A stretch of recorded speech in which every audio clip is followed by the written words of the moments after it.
चलिए आज है ना अप्लाइड बायोलॉजी का एक मोस्ट इम्पॉर्टेंट टॉपिक देखेंगे। ये अग्रोबैक्टीरियम टूनिफिसेंस के बारे में है। अग्रोबैक्टीरियम एक बैक्टीरिया है जिसके पास है ना एक जेनेटिकल इंजीनियरिंग। नॉर्मली हम क्या करते हैं, लैब में जेनेटिक इंजीनियरिंग करते हैं। लैब में हम है ना कुछ भी बैक्टीरिया को लेते हैं, उसका जीन लेते हैं, उसको रिमूव करते हैं एंड इंसर्ट करते हैं, then we will send in a particular host cell or any whatever the plasmid what we take from some organism then we will send। so ये सब कुछ है ना एक बैक्टीरिया करता है कि खुद का ही एक जेनेटिकल इंजीनियरिंग मीन्स एक खुद की ही दुनिया बना लिया उसने। जब हम अग्रो बैक्टीरियम के बारे में देखेंगे तो हमें ये पता होना चाहिए कि यहाँ पे है ना नॉर्मली दो तरह के रीजन्स होते हैं। इसके पास है ना अग्रो बैक्टीरियम, ये जो अग्रो बैक्टीरियम है इसके पास टीआई प्लाज्मिड कहकर एक प्लाज्मिड मौजूद होता है। इस टीआई प्लाज्मिड में दो रीजन्स होते हैं, एक यहाँ पर और एक यहाँ पे। जो ये दोनों रीजन है इन्हें हमें ना एक है ना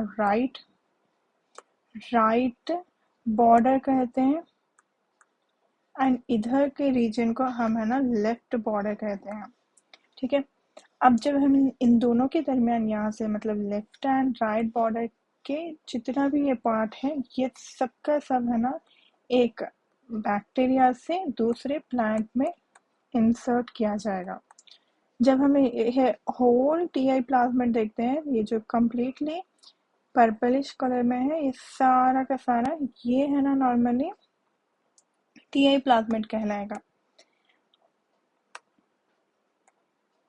और ये जो मैंने यहाँ पे बताया रेडिश कलर में ये जो है ना टी डीएनए कहलाएगा। ये टी डीएनए ही मेन पार्ट है जो है ना कम्प्लीटली एक दूसरे प्लांट में जाने वाला है। ये कैसा क्या होता है हम देखेंगे। अब ये जो टीआई प्लाज्मिड है एटलीस्ट 200 to 800 kb का होता है और ये सर्कुलर होगा। Okay, we can say this is completely visible in as a circular, so we will say it as in a circular form। और यहाँ पर देखिए ओराई मौजूद होती है, इसके कुछ पार्ट्स हैं ओराई एंड ओपाइन मौजूद होता है। I'll draw with this greenish color। ओपाइन का मेन फंक्शन क्या है, it will provide the nutrition. Okay, we can also say catabolism के लिए भी ये बहुत अच्छे से काम करता है। एंड यहाँ पर और एक मेन बहुत ज़्यादा मेन इम्पॉर्टेंट रीजन होता है जिसे हम कहते हैं वेरुलेंस रीजन। ये इस तरह यहाँ पे मौजूद होता है। क्या है वेरुलेंस रीजन, एक सेकंड,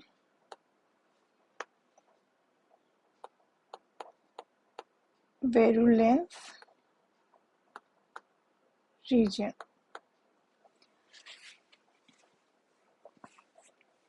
अब हम इसके बारे में और थोड़ी बहुत जानकारी देखेंगे, ये क्या कर रहा है क्यों। और ये जो ओपाइन रीजन मैंने कहा है, ये ओपाइन रीजन का काम है नाइट्रोजन एंड कार्बन सोर्स को प्रोवाइड करना। What it is providing, one is nitrogen and another one is carbon source को प्रोवाइड कर रहा है for home, for bacteria, so that it can survival के लिए ये nitrogen and bacteria carbon in दोनों को बैक्टीरिया को प्रोवाइड कर रहा है, so it can survive. This is about the plasmid structure. And ये यहाँ पे जो प्लाज्मिड मौजूद है इसके और दो पार्ट्स हैं, NOS region and auxin region, auxin NOS and another third one part also present which is known as cytokinin। cytokinin, I know this is writing is completely like छोटे बच्चों की तरह आ रही है, पर है ना ये जो मैंने एप्लीकेशन अभी डाउनलोड किया है इसमें इसी तरह की राइटिंग आ रही है, I don't know why, but I hope you will manage with this. So ये ऑक्सिन एंड साइटोकाइनिन का मेन फंक्शन क्या है? They both are responsible, auxin plus cytokinin, they both are responsible for the cell division. Cell division के लिए बहुत ज़्यादा important होता है। सेल डिवीजन का कंटिन्यूस होने की वजह से, मीन्स कंटिन्यूस एक्टिवेशन होने की वजह से, यहाँ पर इस प्लांट में जो भी प्लांट में ये टी आई प्लाज्मिड का टी डीएनए जब इंसर्ट किया जाएगा तब सेल डिवीजन बहुत ज़्यादा होगी, जिसकी वजह से उस प्लांट में ट्यूमर लाइक का स्ट्रक्चर फॉर्म होगा। ओके, ट्यूमर कॉज करेगा। सो ये है टी आई प्लाज्मिड के स्ट्रक्चर के रिलेटेड। अब हम यहाँ पे क्या होगा, किस तरह से होगा, ये देखने की कोशिश करें। ठीक है, जब ट्रांसफर हेल्प, यहाँ पर देखिए हमें ट्रांसफर करना है तो हमें क्या क्या चाहिए, इसके लिए कौन से चीज़ें, 3 main things are responsible. One is transfer help के लिए हमारे पास 3 चीज़ें होना चाहिए। Okay, one is border, as we said right border बहुत इम्पोर्टेंट है। इवन तो लेफ्ट बॉर्डर अगर मौजूद ना हो फिर भी ट्रांसफर हो जाएगा, बट राइट बॉर्डर अगर ना हो तब है ना ट्रांसफर नहीं होगा। ओके, एंड है ना वेरुलेंस जीन होना चाहिए, वेरुलेंस जीन होना चाहिए, एंड क्रोमोसोमल वेरुलेंस जीन।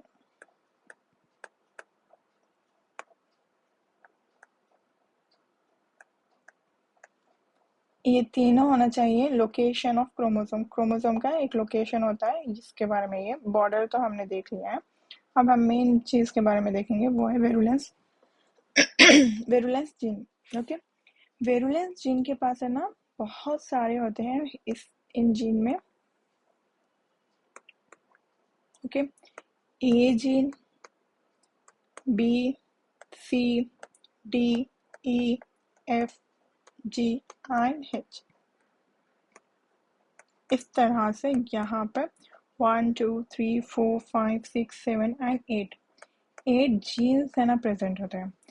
ये जीन्स में से हमारे पास ए का है ना सिर्फ 1 ही होगा, बी का है ना 1 to 11 होंगे, एंड सी का है ना 2 होंगे जीन्स, एंड डी के जो है ना हमारे पास 4 होंगे, ई के हमारे पास 2 होंगे, एफ का हमारे पास 1 होगा, एंड जी का हमारे पास 1 होगा, एंड एच भी हमारे पास 1 होगा।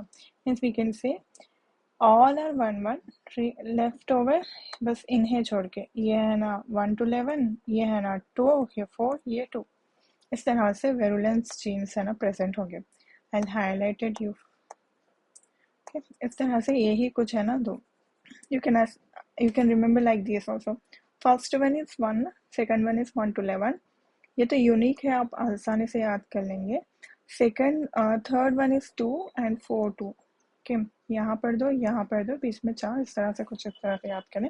Remaining all are 1 single genes are present. और हम इसके बारे में देखेंगे कि जीन्स, ठीक है हमें पता चल गया कि वेरुलेंस जीन होते हैं। Okay, we got it. So what are the function, let's see that also.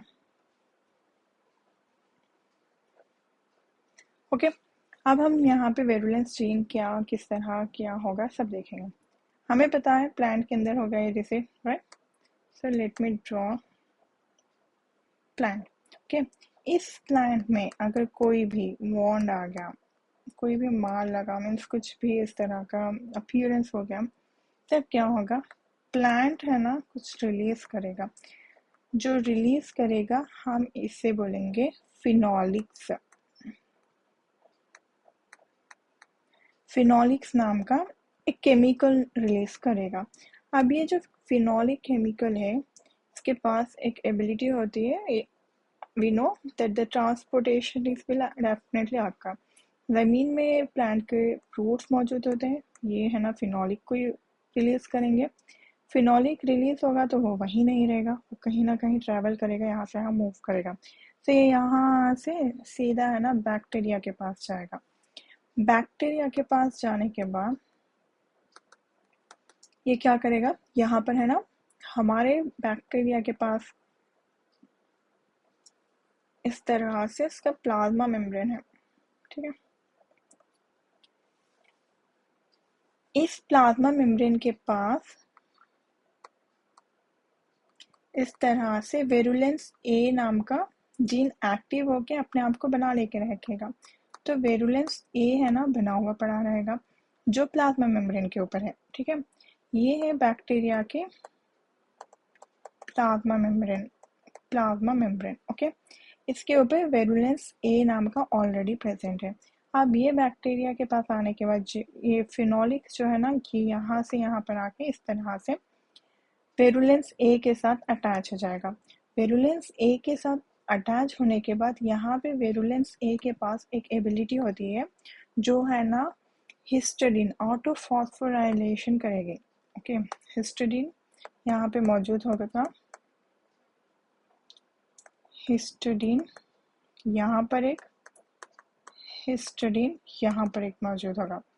ये है ना खुद का खुद ऑटो फॉस्फोराइलेशन कर लेगा और अपने आप को एक है ना फॉस्फेट के साथ अटैच कर लेगा, ओके। हिस्टडीन के ऊपर एक फॉस्फेट जो है अटैच होगा विथ व्हाट, ऑटो फॉस्फोराइलेशन,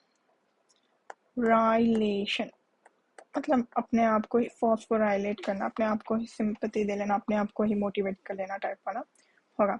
जैसे ही ये ऑटो फॉस्फोराइलेशन करेगा तब क्या होगा, यहाँ पे हमारे पास है ना ये जो फॉस्फेट ग्रुप है इसे है ना वेरुलेंस जी को ट्रांसफर किया जाएगा, okay. what we are transferring this phosphate to the virulence G with the help of what, phosphotransfer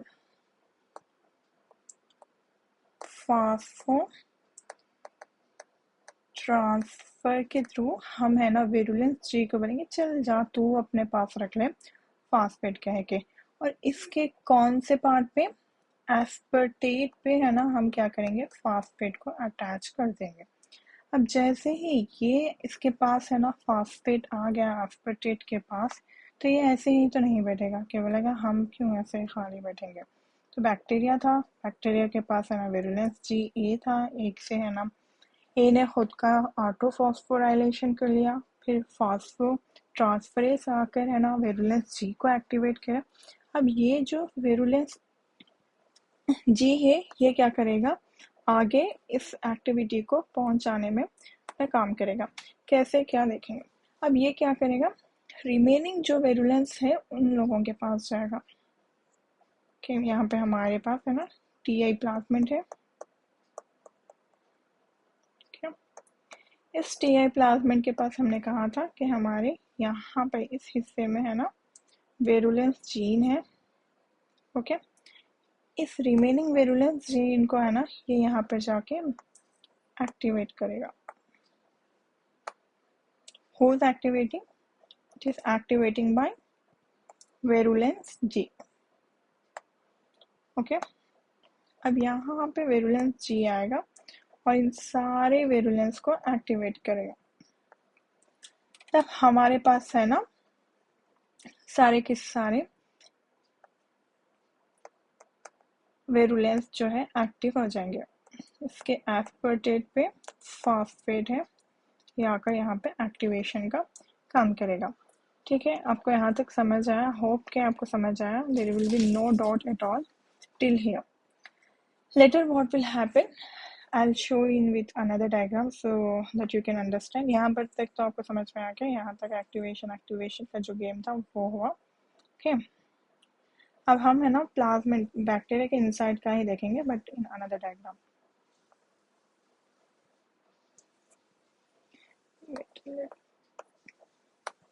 okay अब हमारे पास पता है